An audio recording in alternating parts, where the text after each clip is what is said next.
الحمد لله نحمده ونستعينه ونستغفره ونؤمن به ونتوكل عليه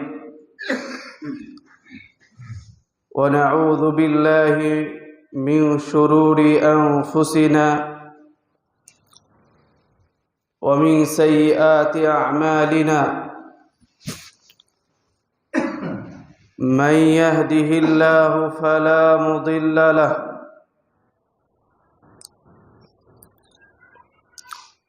ومن يضلل فلا هادي له ونشهد أن لا إله إلا الله وحده لا شريك له ونشهد أن محمدًا عبده ورسوله أرسله بالحق بشيرًا ونذيرًا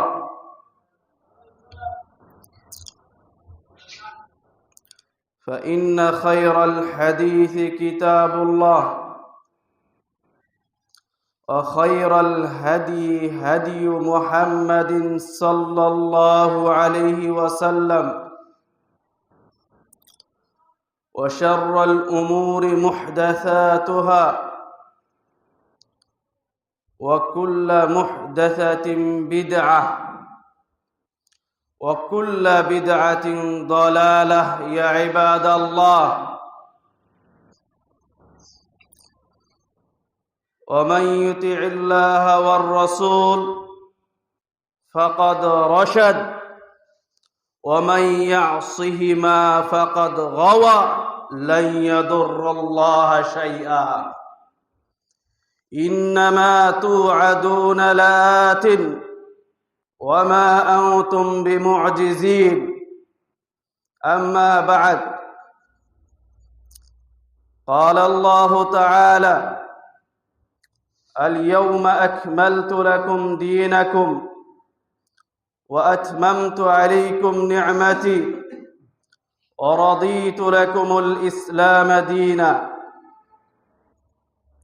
وعن عمر رضي الله عنه قال بينما نحن جلوس عند النبي صلى الله عليه وسلم إذ طلع علينا رجل شديد بياض الثياب شديد السواد الشعر لا يعرفه منا أحد حتى جلس إلى النبي صلى الله عليه وسلم فأسند ركبتيه إلى ركبتيه ووضع كفيه على فخذيه وقال يا محمد أخبرني عن الإسلام فقال الإسلام أن تشهد أن لا إله إلا الله وأن محمد رسول الله وتقيم الصلاة وتؤتي الزكاة وتحج البيت إن استطاع سبيلا قال صدقت فعجبنا له يسأله ويصدقه قال فأخبرني عن الإيمان قال أن تؤمن بالله وملائكته وكتبه ورسله وتؤمن بالقدر خيره وشره قال صدقت قال فأخبرني عن الإحسان قال أن تعبد الله كأنك تراه فإن لم تكن تراه فإنه يراك إلى آخر الحديث. هذا الحديث العظيم يروي الإمام المبجل ইমাম মুসলিম রাহিমাহুল্লাহ। সমস্ত প্রশংসা যাবতীয় গুণগান মহান আল্লাহ সুবহানাহু ওয়া তাআলা। আরও প্রশংসা আদায় করতে হয় এই মসজিদ প্রথম যেদিন সালাত পড়ে গেছিলাম সেদিন কিছুই ছিল না। আজকে চতুর্থ খুতবায় আল্লাহ সুবহানাহু ওয়া তাআলা উপস্থিত হওয়ার আশা এবং আপনাদেরকেও খুতবার শুরুতেই অনেকের মানুষ আছে, অনেকেই আসবে হয়তো লাস্টে, কিন্তু শুরুতেই যে ফজিলা শ্রেষ্ঠত্ব রয়েছে সেটাও পেয়েছেন, আসার তৌফিক দান করেছে। এজন্য তারই শুকরিয়া আদায় করে বলি আলহামদুলিল্লাহ। অগণিত অজস্র দরুদের ধারা বর্ষিত হোক মহামানব রাসূলুল্লাহ সাল্লাল্লাহু আলাইহি ওয়াসাল্লামের উপর। সম্মানিত মুসল্লিগণ, পর্দার আলারে মা ও বোনেরা, এই আওয়াজ যত দূর যার কাছে যাচ্ছে, খুতবা মানে উপদেশ বা নসিহা, যার জন্য রাসূল সাল্লাল্লাহু আলাইহি ওয়াসাল্লাম চয়ন করেছেন। আর খুতবার বিষয়টা হতো ওঠেই যখন রাসূল সাল্লাল্লাহু আলাইহি ওয়াসাল্লাম দেখতেন যে আমার জাতি উম্মার জন্য যেটা যে সপ্তাহে প্রয়োজন তখন সেটাই দিত। অতএব পুরুষদেরকে খেতাব বা ইঙ্গিত করে যে কথা বলবো ওই বিষয়টা মহিলারাও শামিল।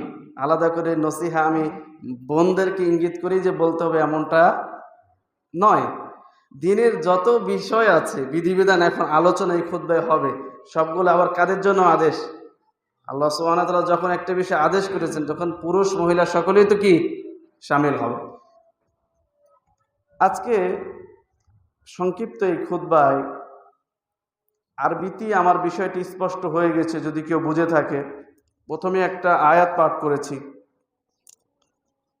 আল্লাহ সুবহানাহু ওয়া তাআলা বলছেন, আল ইয়াউমা আকমালতু লাকুম দীনাকুম। অর্থ সবাই জানি যে আজকের এই দিনে, সেই দিনটা ছিল কোথায়, কোন দিন? বিদায় হজ।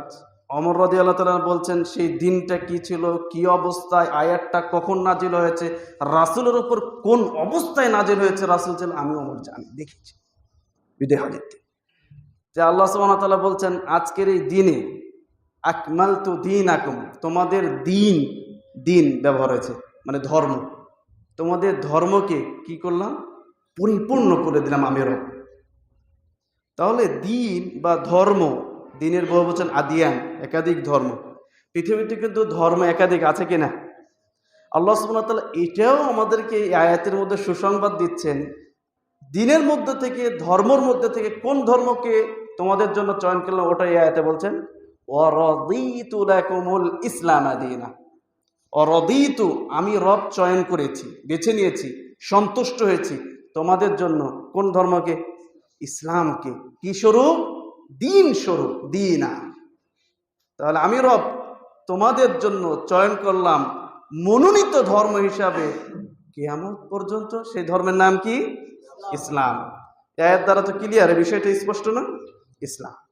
তাহলে সম্মানিত মুসল্লিগণ, এই আয়াত দ্বারা আমাদেরকে এটাই এখানেও আকীদা পোষণ করতে হবে যে ধর্ম দুনিয়াতে একাধিক আছে। ধর্ম কি আছে? একাধিক আছে। সবগুলোই বাতিল একটা ছাড়া। সবগুলোই বাতিল কয়টা ধর্ম ছাড়া? সেটা আল্লাহর কাছে কোনটি মনোনীত? ইসলাম।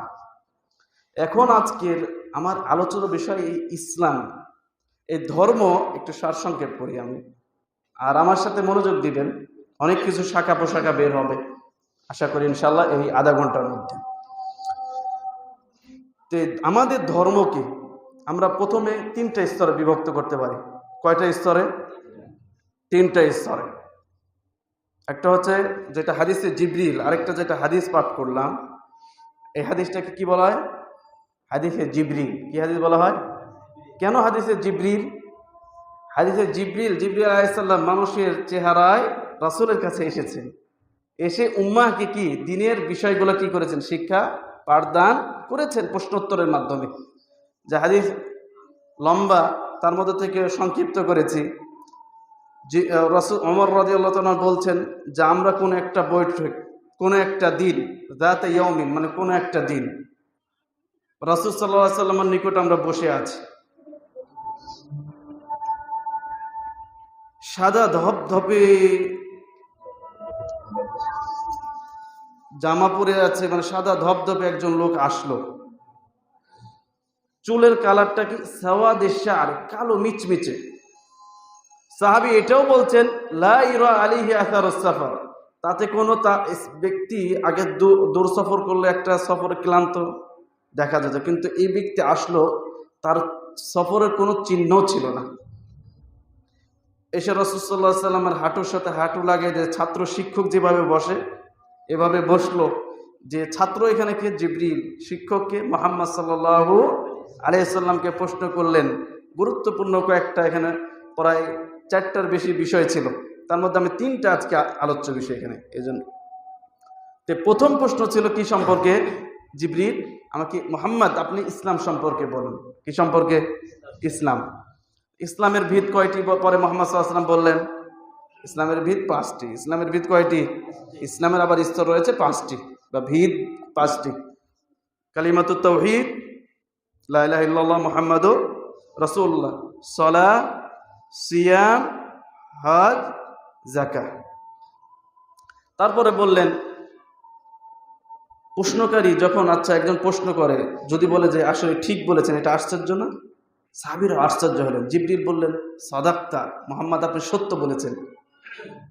সাহাবীরা আশ্চর্য। সেই প্রশ্ন করলো, মুহাম্মদ সাল্লাল্লাহু আলাইহি ওয়াসাল্লাম জবাব দিল, আবার সেই বলছে সত্যাই তো, মানে সে আবার টিচার নাকি? ছাত্র যখন বলে ওস্তাদ ঠিকই বলেছেন, তার মানে মনে হচ্ছে সে জানে ওস্তাদের আগে। এখানেও সাহাবীরা একটু আশ্চর্য বোধ করলেন। তারপরে দ্বিতীয় প্রশ্ন করলেন ঈমান সম্পর্কে। কি সম্পর্কে? ঈমান, অন্তরের সাথে সম্পৃক্ত। ঈমানের সাথে পরিচয় তখন কয়টা বিষয় এখানে? ঈমানের রুকন কয়টি? ভিত কয়টি? 6টি। কয়টি? 6টি। রাসূল সাল্লাল্লাহু আলাইহি ওয়াসাল্লাম এই হাদিসে বলে আনতুমিনা বিল্লাহ, আগে ঈমান আনয়ন করতে হবে কার উপর? আল্লাহর উপর, ফেরেশতাকুলের উপর, মালায়েকা, কিতাবসমূহের উপর, যত আসমানি কিতাব এসেছে, রাসূলিহি, রাসূলদের উপর যত আম্বিয়াগণ এসেছে। তারপরে ওয়াল ইয়াউমিল আখির, শেষ দিবসের উপর, যা কিছু শেষ দিবসে হবে, কবর, শাস্তি, জান্নাত, জাহান্নাম, যা কিছু রাসূল সাল্লাল্লাহু আলাইহি ওয়াসাল্লাম আমাদেরকে খবর দিয়েছেন। অনুরূপভাবে ওয়াল কদর খাইরিহি ওয়া শাররিহি, এই কদর যে আমার কি হবে, এটা কল্যাণ হোক অকল্যাণ হোক, ঘটলে এটা ঈমান আনতে হবে কার? যে লিখে রেখেছেন কে? আল্লাহ সুবহানাহু ওয়া তাআলা। এই 6টি বিষয়। তারপরে 3 নম্বর স্তরে এসে আবার একইভাবে প্রশ্ন করলেন জিবরিল যে আমাকে ইহসান সম্পর্কে অবহিত করুন। কি সম্পর্কে? ইহসান। ইহসান কি? অনুগ্রহ কি? রাসূল সাল্লাল্লাহু আলাইহি ওয়াসাল্লাম এই হাদিসের মধ্যে বলছেন ইহসান হচ্ছে আনতা আবুদুল্লাহ, তুমি রবের এভাবে ইবাদত করবে কাআন্নাকা তারা, যেন তুমি রবকে দেখতে পাচ্ছ। এটা হচ্ছে সবচেয়ে উঁচু পর্যায়। এটা হচ্ছে আম্বিয়ারা এরকম ছিল, যেন রবকে দেখতে পাচ্ছে। তাহলে ওই সময় ইবাদতের খুশু খুদু বিনয় কেমন হবে বলেন তো? আপনি বুঝেননি মনে হয়। আপনি যদি বলি যে রব আপনাকে, আচ্ছা দ্বিতীয় স্তর, এই স্তরটা যদি না আসে তাহলে এটা আকীদা পোষণ করতেই হবে আনতা আবুদুল্লাহ কান্নাকা ফাইন লাম তাকুন তারা ফাইন্নাহু ইয়ারাক, আল্লাহ আমাদের দেখছেন কি দেখেন না। এটাও যদি অন্তরে সদা সর্বদা রাখি, তাহলে কি আমরা সালাতের মধ্যে মন ওখানে যেতে পারে? হ্যাঁ, এখন মনে করেন আল্লাহর সেদিন মাঠে আল্লাহ দেখছেন, ওই অবস্থায় যদি আপনাকে 2 রাকাত সালাত আদায় করতে বলা হয়, কেমন করে আদায় করবেন? যত ধরনের সৌন্দর্য জানেন আপনি আদায় করার চেষ্টা করবেন। কেন? সেদিন ওই যে ভাবছেন যে রব আমার সামনে দেখছে, এটার উপর আমাকে কি দিবে? মার্ক দিবে, নাম্বার দিবে। বুঝলেন? তাহলে এটা হচ্ছে ইহসান। ইহসানের 2টি স্তর বা একটি রুকুন। তাহলে ইসলামের রুকুন বা ভিত কয়টি বললাম? 5টি। ঈমানের ভিত রুকুন কয়টি? কয়টি হলো মোট? 11টি। আর ইহসান 1টি। কয়টি? এই 12টি। ইসলামের যত শাখা পোশাখা এখন আলোচ্য বিষয় হবে, সবগুলো এখন ফিরে যাবে কয়টায়? এই 12টা। সবগুলো আবার আমাদের যদি ধর্ম, তাহলে ধর্মের স্তর, আমাদের ধর্মের স্তর কয়টি? 3টি। বোঝেননি মনে? কয়টি? 3টি। ইসলাম, ঈমান, ইহসান। ইসলাম, ঈমান, ইহসান। আর প্রত্যেকটা আবার বিষয়ের কি আলাদা আলাদা কি রয়েছে? স্তর রয়েছে, যা বিস্তারিত আলোচনা করলে বা আপনারা জানলে ইনশাআল্লাহ রবের সাথে পরিচয় লাভ করতে পারবেন। তার মধ্যে থেকে আজকে প্রথম বিষয়টা শুধু আমার আলোচ্য বিষয়। প্রথম বিষয়ে প্রথম স্তর। প্রথম বিষয়ের কি? ইসলাম। ইসলামের ভিতরে কয়টি রুকুন রয়েছে বললাম? 5টি। 5টি আলোচনা করা সম্ভব না, তার মধ্যে থেকে শুধু একটি, প্রথমটা নিব, সেটা হচ্ছে কি? লা ইলাহা ইল্লাল্লাহ মুহাম্মাদুর রাসূলুল্লাহ। সবাই তো বুঝি কালিমাত তাওহীদ না আজকের আলোচনা, যে আমরা আসলে কালিমাত তাওহীদ কতটুকু বাস্তবায়ন করছি আমাদের জীবনে, বা কতটুকু আমাদের চাহিদা বা দরকার, এ বিষয়টা নিয়ে আমি সংক্ষিপ্ত ইশারা বা আলোচনা করব। সম্মানিত মুসল্লিগণ, আল ইসলাম ইসলাম অর্থ কি? আত্মসমর্পণ করা। আল ইস্তিসলাম, আত্মসমর্পণ করা। কার কাছে আত্মসমর্পণ করব? লিল্লাহ, আল্লাহ তাআলার কাছে। কিসের সাথে আত্মসমর্পণ করতে হবে? আত্মসমর্পণ করলাম, আমি শিরক করছি, তার মানে আত্মসমর্পণ করেননি। এই জন্য আল ইস্তিসলাম লিল্লাহি বিত্তাওহীদ। কিসের সাথে আত্মসমর্পণ করতে হবে? তাওহীদের সাথে। রবকে একত্ববাদ স্বীকার করতে হবে। তাওহীদের ঘোষণা দিয়ে আপনাকে কি করতে হবে? আত্মসমর্পণ করতে হবে। তার সাথে আর আল ইনকিয়াদু লাহু বিত্তাআ, এবং তারই কি করতে হবে? অনুগত্য। আমি আত্মসমর্পণ করলাম, রবের পক্ষ থেকে আদেশ আসছে, কোনো আমল করলাম না, হলো? হবে না, অনুগত্য করতে হবে। তার বিপরীত 3 নম্বর, ওয়াল বারাআতু মিনাশ শিরকি ওয়া আহলিহি, এবং যারা শিরকি কর্মকাণ্ডের সাথে জড়িত তাদের থেকে কি থাকতে হবে? দূরে থাকতে হবে। শিরকি কর্মকাণ্ডের সাথে যারা জড়িত তাদের থেকে কি থাকতে হবে? দূরে থাকতে হবে। এটা হচ্ছে সংক্ষিপ্ত ইসলামের পরিচয়। সংক্ষিপ্ত কিসের পরিচয়? ইসলামের পরিচয়। তাহলে ইসলামের 5টি ভিত, তার মধ্যে থেকে প্রথম ভিত যেটা সকলেই আমরা মুখস্থ করে আছি, যেটা দ্বারা এটাও জানি যে একজন কাফের, একজন মুসলিম, মুসলিম কাফের যে কালিমার দ্বারা পৃথকতা করে বা ইসলাম এই শ্রেষ্ঠ ধর্মের মধ্যে গ্রহণ করে, সেটা হচ্ছে কালিমাতুত তাওহীদ, লা ইলাহা ইল্লাল্লাহ মুহাম্মাদুর রাসূলুল্লাহ। কালিমাতুত তাওহীদ, এই লা ইলাহা ইল্লাল্লাহ মুহাম্মাদুর রাসূলুল্লাহ, এখানেও যদি একটু আলোচনা করি তাহলে এটা হচ্ছে 2টা ভাগে আমরা বিভক্ত করতে পারি। কয়টা ভাগে? 2 ভাগে। একটা হচ্ছে লা ইলাহা ইল্লাল্লাহ, আরেকটা হচ্ছে মুহাম্মাদুর রাসূলুল্লাহ। লা ইলাহা ইল্লাল্লাহ অর্থ কি দাঁড়াবে? লা ইলাহা, কোনো কি নাই, উপাস্য নেই, কোনো উপাস্য নাই, ইল্লাল্লাহ, কে ছাড়া। অর্থ কি ঠিক থাকলো? হ্যাঁ, অর্থ ঠিক হচ্ছে। আপনাকে অনুবাদ করার সময় এটা অবশ্যই বলতে হবে, লা ইলাহা ইল্লাল্লাহ ইয়ানি লা মা'বুদা বিহাক্কিন, ইয়ানি সত্যিকার অর্থে কোনো কি নাই, উপাস্য বা ইলা নাই। সত্যিকার অর্থে কোনো উপাস্য বা ইলা নাই, কে ব্যতীত? আল্লাহ সুবহানাহু ওয়া তাআলা ব্যতীত। কেন? আল্লাহ সুবহানাহু ওয়া তাআলা নিজেই কোরআনে বলছেন বাতিল ইলাহ একাধিক রয়েছে। বাতিল ইলাহ কি রয়েছেন? একাধিক রয়েছেন। যে আল্লাহ সুবহানাহু ওয়া তাআলা বলছেন যালিকা বিআন্নাল্লাহা হুয়াল হক, আল্লাহ সুবহানাহু ওয়া তাআলা তিনি হচ্ছে হক, সত্য। ওয়া আন্না মা ইয়াদউনা মিন দুনিল্লাহি হুয়াল বাতিল, আর ওই সমস্ত মানুষরা আল্লাহ সুবহানাহু ওয়া তাআলা ব্যতীত যাদেরকে আহ্বান করে থাকে তা হচ্ছে বাতিল। তাহলে এর দ্বারাও বোঝা যাচ্ছে কালিমাতুত তাওহীদ, যেটা অনুবাদের সময় এবং ইয়াকিন, এখানে পড়ায় আরো ব্যাখ্যা করতে গেলে 4টি দলে বিভক্ত হয়েছে কালিমাতুত তাওহীদের অনুবাদ করতে গিয়ে, পদভ্রষ্ট হয়েছে। তাহলে অবশ্যই যেটা বলতে হবে লা মা'বুদা বিহাক্কিন, সত্যিকার অর্থে কোনো কি নাই, উপাস্য নাই, কে ব্যতীত? আল্লাহ সুবহানাহু ওয়া তাআলা ছাড়া। অর্থাৎ আমার দাসত্ব শুধু হবে কার জন্য? আল্লাহর জন্য। আর লা ইলাহা ইল্লাল্লাহ, এখানে 2টি অংশ আরো বিভক্ত করি আমরা। লা ইলাহা যে নেই, নেই বলছে আমরা বাংলায় মানে কি? এটা নাকচ করে দিচ্ছি, না করছি, তাই কি না? যে লা ইলাহা, কোনো কি নাই, সত্যিকার অর্থে উপাস্য নেই। তাহলে এটা একটা রুকুন, এটা একটা কি? ভিত, নাফি, না করতে হবে।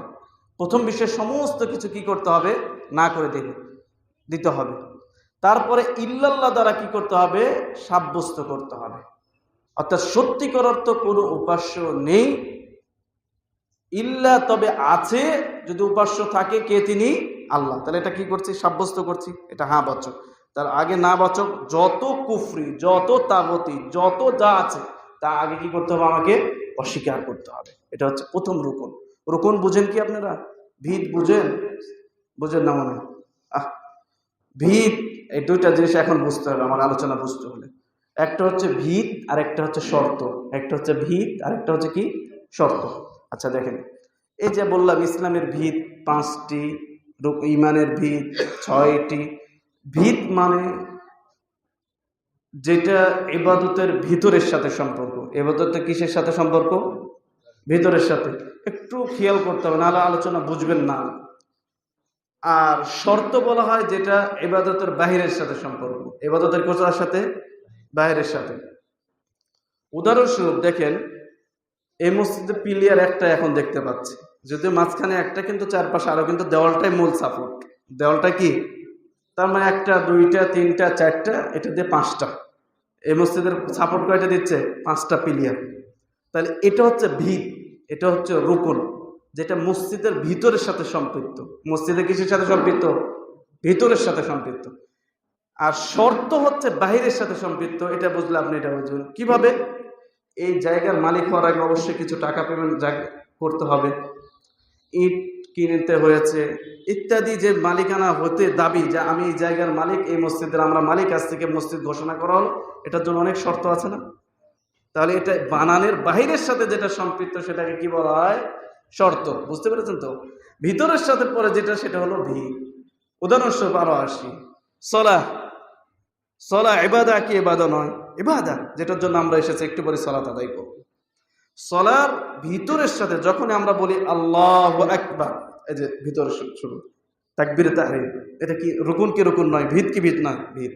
রুকু, সেজদা সবগুলো কি ভিতরের সাথে সম্পৃক্ত। সলাতে আসার আগে পবিত্রতা অর্জন করা, এটা ভিত, শর্ত।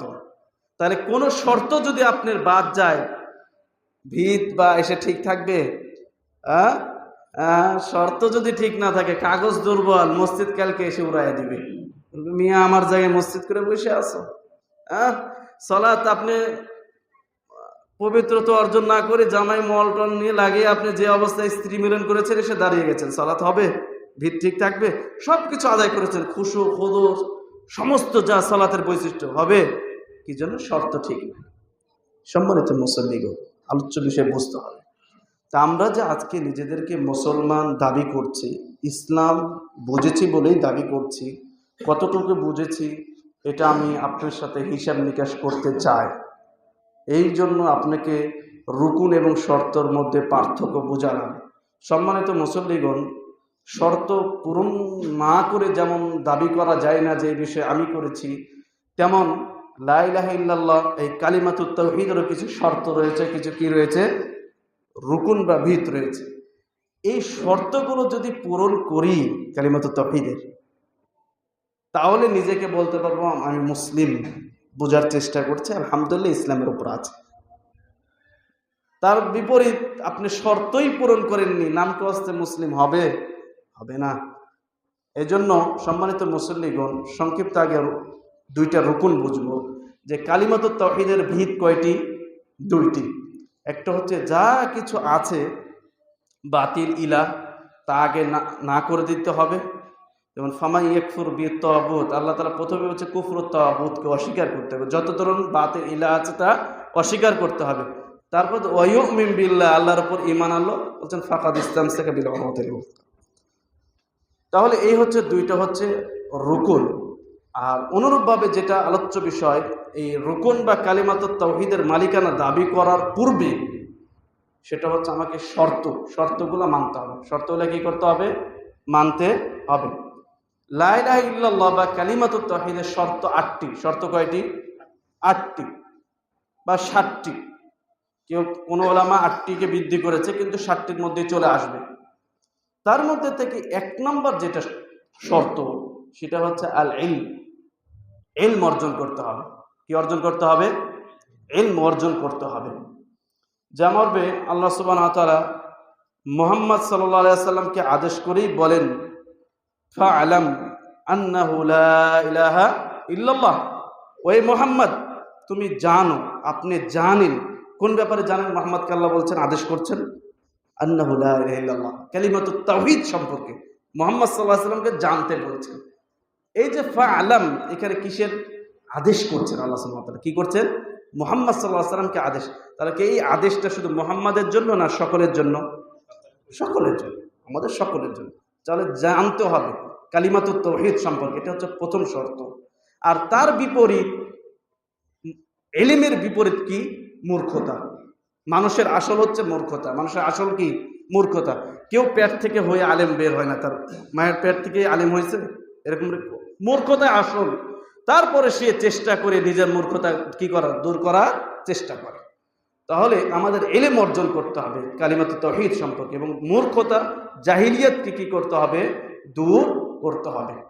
অনুরূপভাবে হাদিসেও আল্লাহ রাসূল সাল্লাল্লাহু আলাইহি ওয়াসাল্লাম বলেন, ইমাম মুসলিম বর্ণনা করেন, উসমান ইবনে আফফান বলেন, মান মাতা, যে ব্যক্তি মৃত্যুবরণ করলো কি অবস্থায়? সে জানে যে ওহুয়া ইয়ালামু, সে এই অবস্থায় যে রব সম্পর্কে জানে যে আন্নাহু লা ইলাহা ইল্লাল্লাহ, সত্যিকার অর্থে আল্লাহ ছাড়া কোনো উপাস্য নেই, দাখালাল জান্নাহ, সে জান্নাতে কি করলো? প্রবেশ করলো।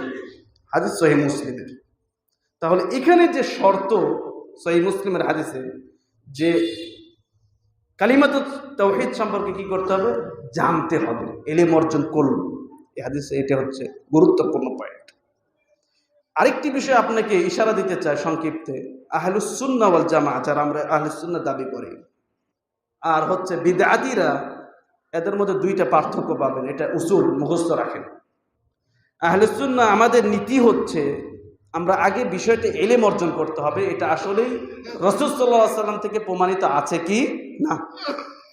যদি প্রমাণিত থাকে তাহলে আমল করি, না থাকলে ওটা থেকে দূরে থাকি। তার বিপরীত বিদআতীরা আগে আমল করে, আগে কি করে? আমল করে, পরে ওইটা সম্পর্কে খুঁজতে থাকে কোন কিতাব থেকে কোনো মতো প্রমাণ করতে পারলে, বুজুর্গের কিতাব থেকে পারলেও হয়, কিন্তু এটা আমাদের উসুল নয়। অবশ্যই ইলম আগে কি করতে হবে? আমাদেরকে অর্জন করতে হবে, যেটা আসলে প্রমাণিত কিনা, এটা সকলেই আমরা শামিল হই। অনুরূপভাবে তাহলে যেটা প্রথম শর্ত কালিমাতুত তাওহীদের, ইলম অর্জন করতে হবে, যা হাদিস থেকে এবং আয়াত থেকেও আমরা বুঝতে পারি। দ্বিতীয় শর্ত যে অবশ্যই ইয়াকিন, বিশ্বাসের সাথে গ্রহণ করতে হবে। কালিমাতুত তাওহীদটা পাঠ করতে হবে কিসের সাথে? ইয়াকিনের সাথে, বিশ্বাসের সাথে। এবং বিশ্বাসের বিপরীত যত যা আছে, সন্দেহ, সংশয়, সব কিছু আপনাকে কি করতে হবে? দূর করতে হবে। কোন ধরনের এরকম সংশয় আপনার অন্তরে আসা যাবে না। আর এরকম সংশয় বা সন্দেহ, এটা কারা করত? মুনাফিকরা করত। কারা করত? মুনাফিকরা করত। আর এই যে ইয়াকিনের সাথে আপনাকে কালিমাতুত তাওহীদ পাঠ করতে হবে, দ্বিতীয় নাম্বার শর্ত, যা আল্লাহ সুবহানাহু ওয়া তাআলা বলেন, দলিল বা প্রমাণ, ইন্নামাল মুমিনুন, মুমিন কারা? নিশ্চয়ই মুমিন তারা, গুণ বর্ণনা করছেন, আল্লাযীনা আমানু বিল্লাহি ওয়া রাসূলিহি, যারা আল্লাহ এবং আল্লাহ রাসূলের উপর ঈমান আনয়ন করেছে। তারপরে এইখানে বলছেন সুম্মা লাম ইয়ারতাবু, তারপরে তারা কি করেনি? এই ঈমানের উপর কোনো প্রকার সন্দেহ সংশয় করেনি, সে হচ্ছে কি? মুমিন। বুঝতে পেরেছেন কিনা? তাহলে ঈমান আনয়ন করতে হবে, এবং ঈমান আনয়নের পরে দ্বীনের যত বিষয় আল্লাহ রাসূল মুহাম্মদ সাল্লাল্লাহু আলাইহি ওয়াসাল্লাম খবর দিয়েছেন, কোনো সংশয় সন্দেহ ছাড়া গ্রহণ করে নিতে হবে। তাহলে সে কি হবে? মুমিন, অন্যথায় হবে না। তাহলে ইয়াকিনের সাথে। অনুরূপভাবে লম্বা দুইটি হাদিস এখানে দলিল স্বরূপ পেশ করা যেতে পারে।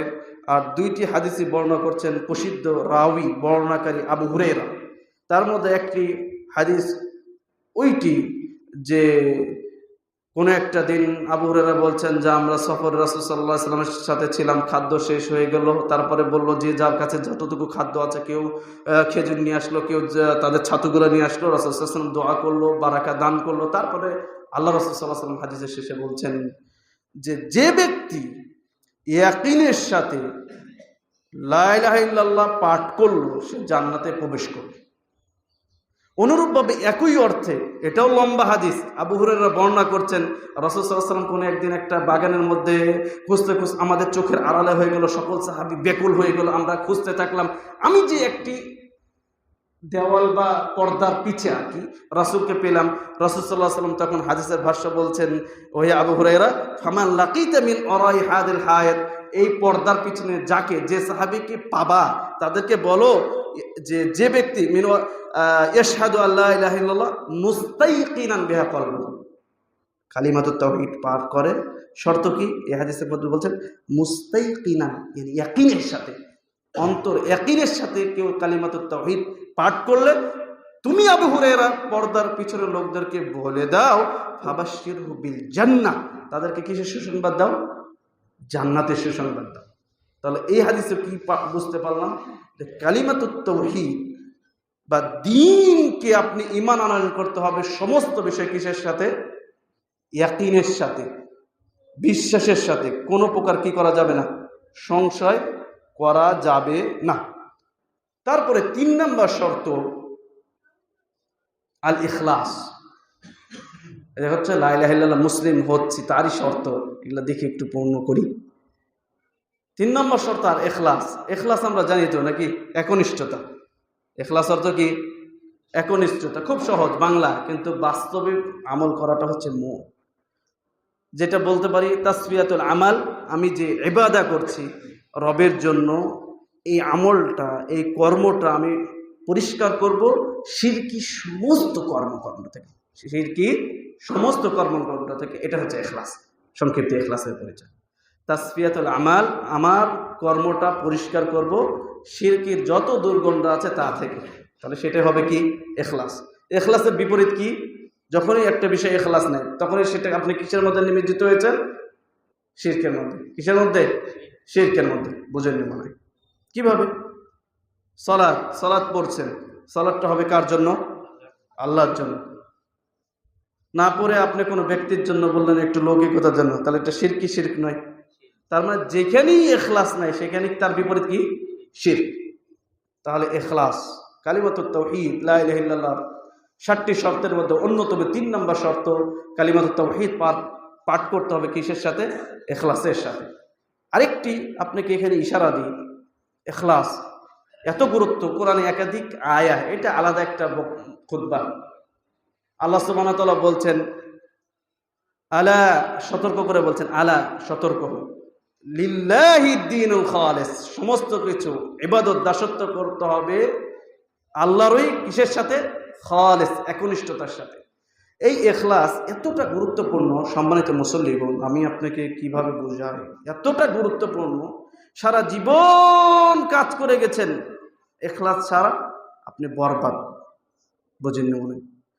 আপনার ওই হাদিসটা কি মনে আছে যে ওই যে 3 শ্রেণী, যে আলেম, খুব আলেম হলো, তাকে জাহান্নাম সর্বপ্রথম তাকে দ্বারা জ্বালানো হচ্ছে। তারপরে ওই যে মুজাহিদ জিহাদ করলো, গাজী সাহেবকে প্রথম জাহান্নামে তাকে দেওয়া হচ্ছে। তারপর ওই যে অর্থ সম্পদ কষ্ট করে কামাইকারী, তাকেও জাহান্নামে উদ্বোধন করা হচ্ছে, জ্বালান প্রথম। কারণগুলো কি ছিল বলেন তো দেখি? ওই হাদিস, লম্বা হাদিসের সবগুলো ইখলাস ছিল না। সমস্যা কোথায় ছিল? ইখলাস ছিল না। এজন্য আল্লাহ মাফ করুন, ইলম অর্জন করছেন, এখানে জানছেন, বা যে কোনো বিষয় ইখলাস নাই, ওটা কবুল হবে না। আরো সংক্ষিপ্ত আমি একটা কায়দা দিয়ে যাই, নীতি মুখস্থ করেন। সেটা হচ্ছে যে কোনো ইবাদায় 2টি বিষয় যদি না থাকে, এটাও 2টি শর্ত ইবাদার মধ্যে। ইবাদা মানে রবের দাসত্ব করছেন, ইসমুন জামি লিকুল মা, এর মধ্যে 2টি শর্তর একটি যদি না পাওয়া যায় তাহলে এটা কবুল হবে না। বুঝে নিন। তার মধ্যে একটা হচ্ছে ইখলাস, আর আরেকটা হচ্ছে রাসূল সাল্লাল্লাহু আলাইহি ওয়াসাল্লামের কি? অনুসরণ বা অনুকরণ, যেটাকে বলি মুতাবাআতুর রাসূল। এই 2টার মধ্যে যদি একটি ঘাটতি থাকে তাহলে আপনার আমলটাই বরবাদ। বুঝতে পারেননি মনে হয়? এটা হচ্ছে সংক্ষেপ। তাহলে ইখলাস কত গুরুত্বপূর্ণ। উদাহরণস্বরূপ, আপনি এখন রাসূল সাল্লাল্লাহু আলাইহি ওয়াসাল্লাম দেখানো পদ্ধতিতে আপনাকে ক্লিয়ার করছি, সালাতে দাঁড়ালেন, রাসূল সাল্লাল্লাহু আলাইহি ওয়াসাল্লাম দেখানো পদ্ধতিই আপনি সালাত আদায় করছেন, কিন্তু ইখলাস নাই, তাহলে ইবাদত কবুল হবে? দ্বিতীয়, আপনি এখন ইখলাস আছে, আল্লাহর জন্য আদায় করছেন, কিন্তু রাসূলের দেখানো পদ্ধতিতে আদায় করছেন না, তাও কবুল হবে? হ্যাঁ। এজন্য কখনো কখনো ইশারা দিতে গিয়ে বলি, দেখবেন যে অনেক দল দাওয়াতি কাজ করছে, তাদের মধ্যে ইখলাস আছে কিন্তু রাসূলের অনুসরণ অনুকরণ নেই, তাহলে এই দাওয়াতি কার্যক্রমটাও লাভ নেই। অবশ্যই ইখলাসও থাকতে হবে, রাসূলের দেখানো পদ্ধতিতেও কি করতে হবে? দাওয়াতি কার্যক্রম হতে হবে। অনুরূপভাবে আবার রাসূলের অনুসরণ আছে, ইখলাস নাই, দুনিয়া, ভিউ, লাইক, কমেন্ট, সমস্যা। বুঝেন নেব না?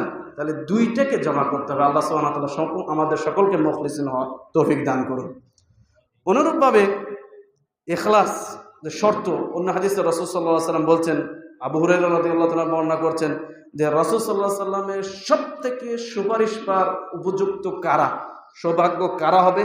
এই হাদিসে আল্লাহ রাসূল সাল্লাল্লাহু আলাইহি ওয়াসাল্লাম বলছেন, মান ক্বালা লা ইলাহা ইল্লাল্লাহ খালিসান মিন কলবি, যে অন্তর থেকে ইখলাস সহকারে লা ইলাহা ইল্লাল্লাহ পাঠ করছে, সেই হচ্ছে সেদিন সুপারিশ পাবে।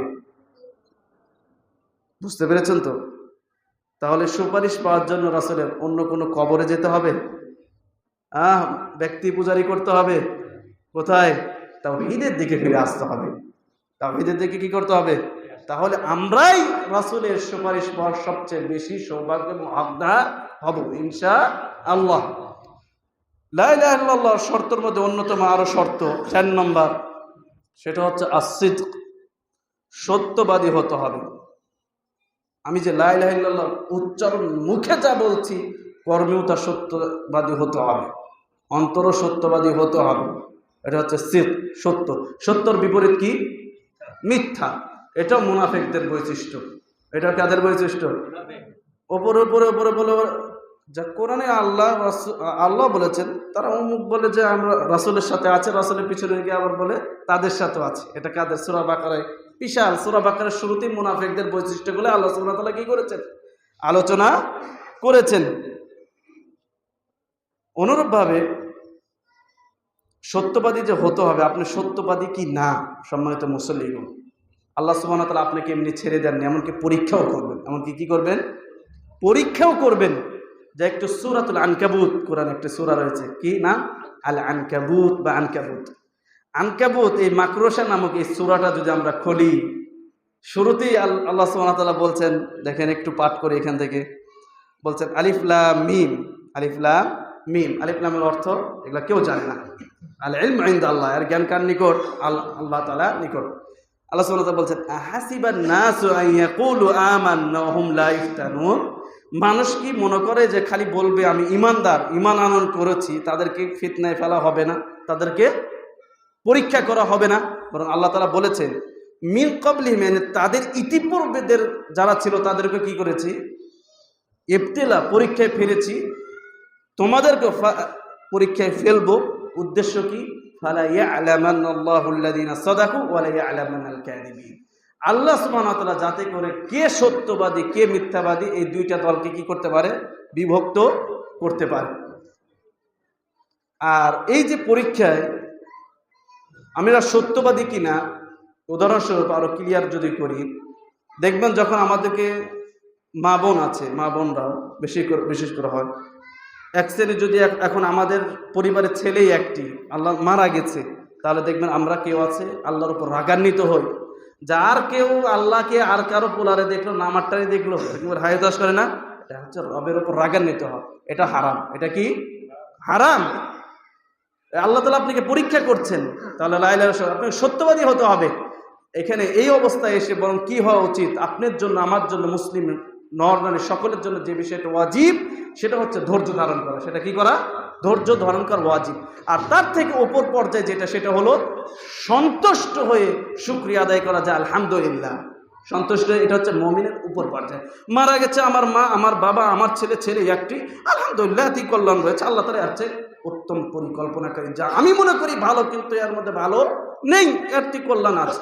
এভাবে সবকিছু রবের কাছে সাপোর্ট করতে হবে। সম্মানিত মুসল্লিগণ, এভাবে একাধিক আপনার পরীক্ষা আসতে থাকবে, কিন্তু পরীক্ষা আপনার সত্যবাদী কিনা এটা আপনার কর্মেই প্রকাশ পাবে। অনুরূপভাবে লা ইলাহা ইল্লাল্লাহ সত্যের মধ্যে অন্যতম হচ্ছে মাহাব্বা, ভালোবাসতে হবে। দ্বীনের যত বিষয় যা আল্লাহ সুবহানাহু ওয়া তাআলা বলেছেন সবকিছু আপনাকে ভালোবাসতে হবে। বুঝেননি মনে? ভালোবাসার বিপরীত হচ্ছে ঘৃণা করা। উদাহরণস্বরূপ দলিল প্রত্যেকটার কোরআন সুন্নাহ থেকে দিতে গেলে খুতবা মানে সময় টাইম খুবই কম। এর জন্য ভালোবাসার বিপরীত হচ্ছে ঘৃণা।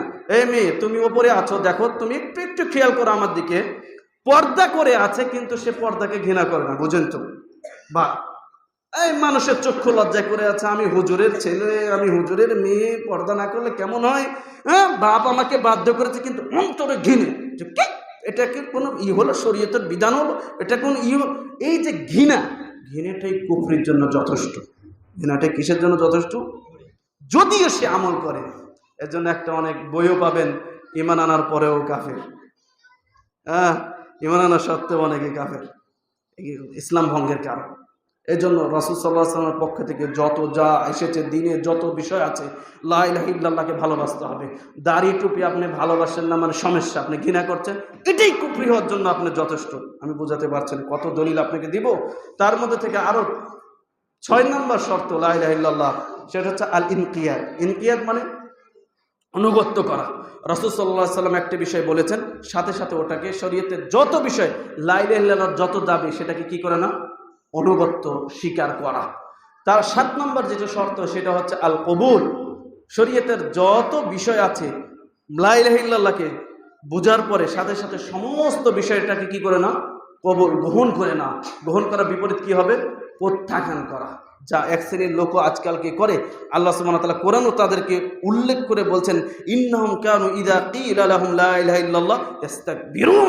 যখন তাদেরকে বলা হয়, তাদের কাছে যখন দাওয়াত দেওয়া হয় যে সত্যিকার অর্থে আল্লাহ ছাড়া কোনো উপাস্য নেই, ইস্তাকবিরুন, তারা অহংকার করে, তারা দাম্ভিক্য দেখায়, বলতে কিসের লা ইলাহা ইল্লাল্লাহ, কিসের মুহাম্মদ রাসূলুল্লাহ, যাও কিসের দাঁড়ে টুপি। ওরা নিম্ন শ্রেণী, ওরা আজকে সংস্কৃতি বোঝে না, কিছু বোঝে না। এছাড়া আছে না মেজা, ও মনে করছে ও আজকালকে আধুনিক সভ্যতা বোঝে। মূর্খ সে, জাহিল সে, মূর্খতার মধ্যে রয়েছে, এ কথা সে নিজেও বোঝে না।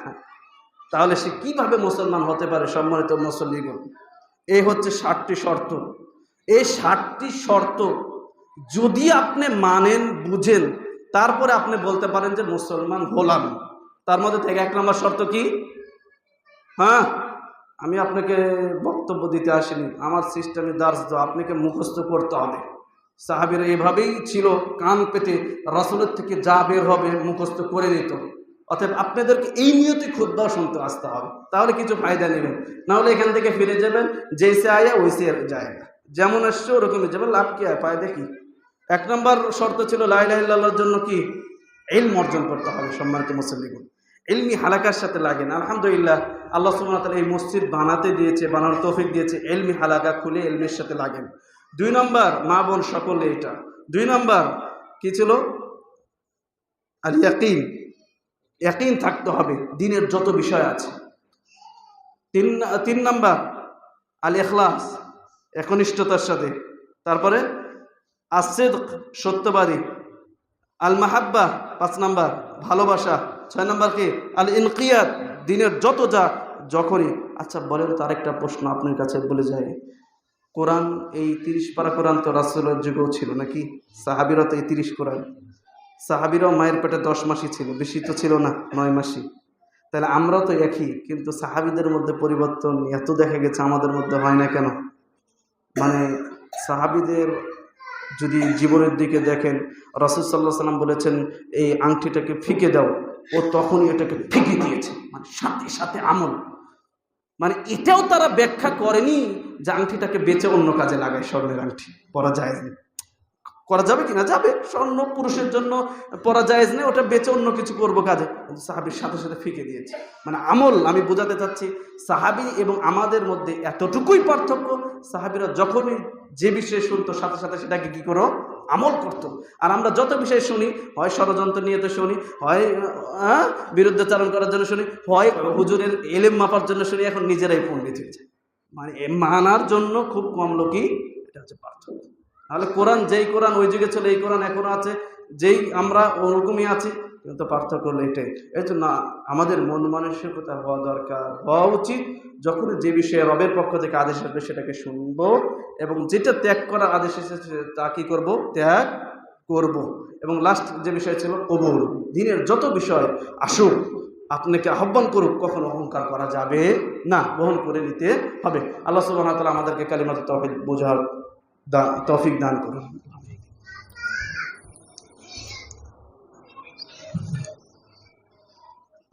আলহামদুলিল্লাহ, আলহামদুলিল্লাহ রাব্বিল আলামিন, আসসালাতু ওয়াসসালামু আলা রাসূলিল মুরসালিন, আম্মা বা'দ। সম্মানিত মুসল্লিগণ, সংক্ষিপ্ত যেটা কালিমাতুত তাওহীদ, অল্প টাইম তাও ইশারা দেওয়ার চেষ্টা করেছি। তাহলে তার শর্ত হচ্ছে 7টি। এই 7টি শর্ত সকলেই বোঝার চেষ্টা করব। আলাদা বই নিয়ে আমরা উলামাদের ব্যাখ্যা পড়ব, তাহলে আমাদের জীবনে আসলে রবের সাথে পরিচয় লাভ করতে পারব। দ্বিতীয় আরেকটা অংশ যেটা আমি আপনাকে আলোচনা করতে চাই, সেটা হচ্ছে মুহাম্মদ রাসূলুল্লাহ, মুহাম্মদ আল্লাহ তাআলার রাসূল। এটারও দাবি, এটার দাবিও রয়েছে 4টি। এটার দাবি কয়টি? 4টি। এটার দাবি হচ্ছে 4টি। তার মধ্যে থেকে এই তাসদীক, যেটা তাসদীক ও ফিমা আখবারা, মুহাম্মদ সাল্লাল্লাহু আলাইহি ওয়াসাল্লাম যা কিছু খবর দিয়েছেন তাকে সত্যায়িত করা, মিথ্যা করা যাবে না, মিথ্যাচরণ করা যাবে না। যে হাযা মা ওয়াদার রহমান ওয়া সাদাকাল মুরসালুন, রব আল্লাহ তাদের ব্যাপারে সার্টিফিকেট দিয়ে বলছেন ওয়া সাদাকাল মুরসালুন, মুরসালিনরা সকল যা কিছু বলেছে সত্য, এরা কখনো মন মতো। আরও যদি সূরার দিকে দেখা যায় যে ওমা ইয়ানতিকু আনিল হাওয়া, মুহাম্মদ প্রবৃত্তি থেকে কথা বলেন না, মানে ওয়াহি, তাহলে মুহাম্মদ সাল্লাল্লাহু আলাইহি ওয়াসাল্লাম যা কিছু বলেছেন আপনার বুঝে না আসতে পারে, এটাকে সত্যায়িত করা। 2 নম্বর, মুহাম্মদ সাল্লাল্লাহু আলাইহি ওয়াসাল্লামকে যদি রাসূল হিসেবে স্বীকৃতি দেন, 2 নম্বর যেটা দাবি ওয়াজতানাবু মা নাহা আনহু ওয়া জাযারা, মুহাম্মদ সাল্লাল্লাহু আলাইহি ওয়াসাল্লাম যা কিছু না করেছেন তাকে কি করা, পরিত্যাগ করা। মুহাম্মদ সাল্লাল্লাহু আলাইহি ওয়াসাল্লাম এখন উদাহরণস্বরূপ বলেছেন নাহা রাসূল সাল্লাল্লাহু আলাইহি ওয়াসাল্লাম আনিল কাযা, রাসূল সাল্লাল্লাহু আলাইহি ওয়াসাল্লাম না করেছেন কি থেকে, কিছু চুল ছোট কিছু চুল বড়, নাহি নিষেধ, হারাম রাসূল বলেছেন। ইবনে আব্বাস সাহাবী বর্ণনা করছেন।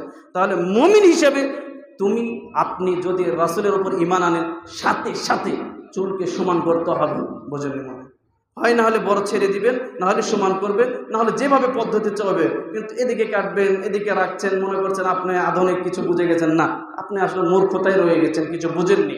এটা আধুনিকতা নয়, এটা পশ্চাৎদের অনুসরণ। আল্লাহ রাসূল সাল্লাল্লাহু আলাইহি ওয়াসাল্লাম বলেন মান তাশাব্বাহা বিকওমিন ফাহুয়া মিনহুম, যে জাতির সাথে সাদৃশ্য রাখে আপনি তাদেরই, বোঝেন না মনে হয়। অনুরূপভাবে মুহাম্মদ আল্লাহ তাআলার রাসূল, এটার যদি আরো দাবি হচ্ছে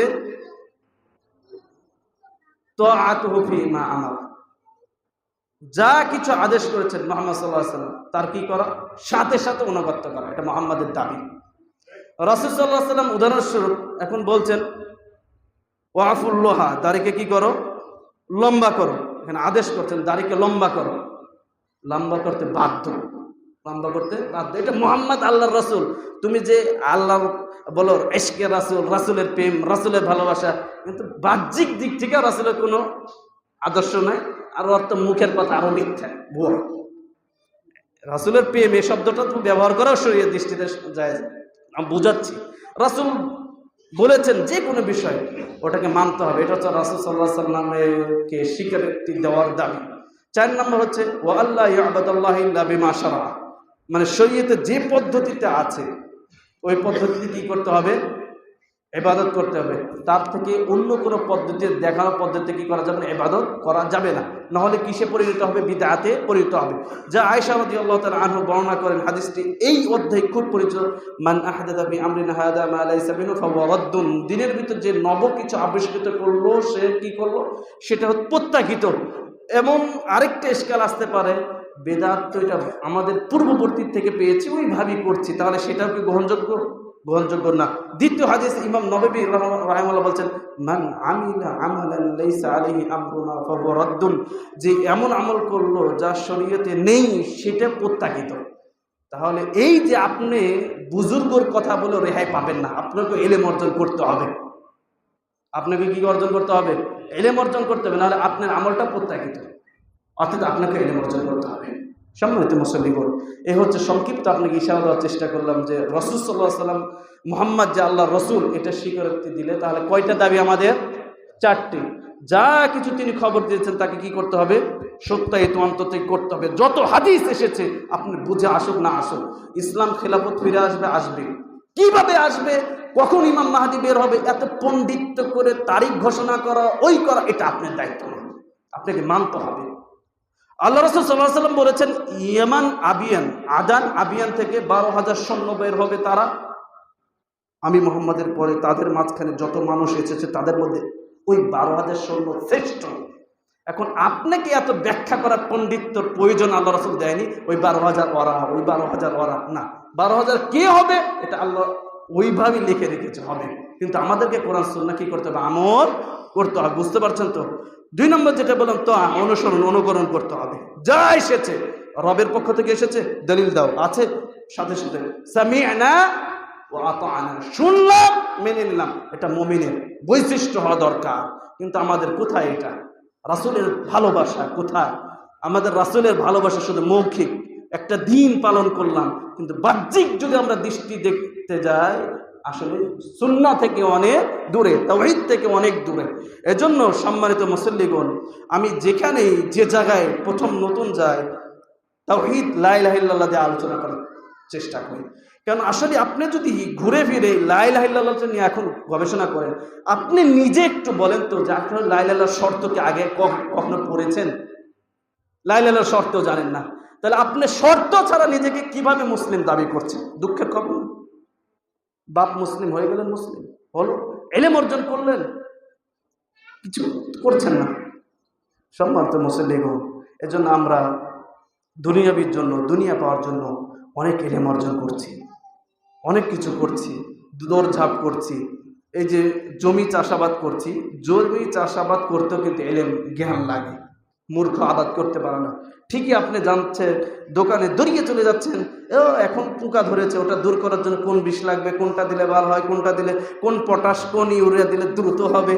এত আপনার ভিতর দুনিয়ার জন্য তারণতা, চাহিদা। আপনার এই চাহিদা আসে না কেন? আমার ইলম কিভাবে বৃদ্ধি করা যায়, সালাতটা হচ্ছে কিনা একটু যে ইমামকে জিজ্ঞাসা করি, আসলে আমি কালিমা লা ইলাহা ইল্লাল্লাহ প্রথম যেটা রুকুন ভিত, এটা কি দাবি, কি চাই, বুঝছি কিনা একটু যা জিজ্ঞেস করি। এই চাহিদা আসে না কেন? তার মানে বুঝছেন তো কাকে প্রাধান্য দিয়েছি? দুনিয়া আমাদের কাছে প্রাধান্য। এই জন্য সব থেকে ওই সূরাটা আমাকে বেশি প্রভাবিত করেন, যেটা তাকাসুর নামে পরিচিত, সকলে হয়তো মুখস্থ আছেন। আল্লাহ সুবহানাহু ওয়া তাআলা বলেন, আলহাকুমুত তাকাসুর, তোমাদেরকে অধিক প্রাচুর্য কে কার থেকে বেশি বানাতে পারে, করতে পারে, এই বিষয়টা তোমাদেরকে গাফলের মধ্যে রেখেছে। কতক্ষণ বলতো? হাত্তা যুরতুমুল মাকাবির, যতক্ষণ না কবরের মাটি তোমাদের মুখে পড়ে, যতক্ষণ না কবরকে তোমরা জিয়ারত, মানে কবর দেওয়া হয়।